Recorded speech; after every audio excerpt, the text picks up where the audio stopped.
আছে এই 10 দিনের মধ্যে আমরা পশু কিনবো। পশু কেনার সময় আপনি আপনার সামর্থ্যের সেরাটা কিনবেন এবং পশুকে কেন্দ্র করে কোনো রকম শো অফ করবেন না। আমারটা 1,60,000, আমারটা 1,80,000, কত ভাই এত গলায় লটকিয়ে দেওয়া, এইসব কাজ করতে যাবেন না, ঠিক আছে? কিন্তু পশুকে আপনি মহব্বত করবেন, পশুকে নিজ হাতে খাওয়াবেন, পানি পান করাবেন, যাতে তার প্রতি আপনার মহব্বত সৃষ্টি হয় এবং এই মহব্বতের প্রাণীটাকে আপনাকে কুরবানি দিতে হবে। মনে রাখবেন, যিনি কুরবানি দিচ্ছেন তিনি যেন একজন ইব্রাহিম আলাইহিস সালাম, আর যাকে কুরবানি দেয়া হচ্ছে সে যেন একটা ইসমাইল আলাইহিস সালাম। সবচেয়ে প্রিয় বস্তুটাকে কুরবানি করতে হবে। এই জন্যে আপনি আপনার সামর্থ্যের সেরাটা কিনবেন।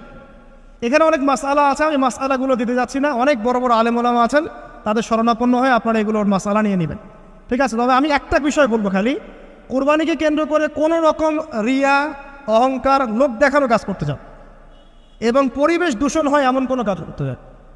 জাস্ট ইসলামের সৌন্দর্য ফুটিয়ে তুলবেন,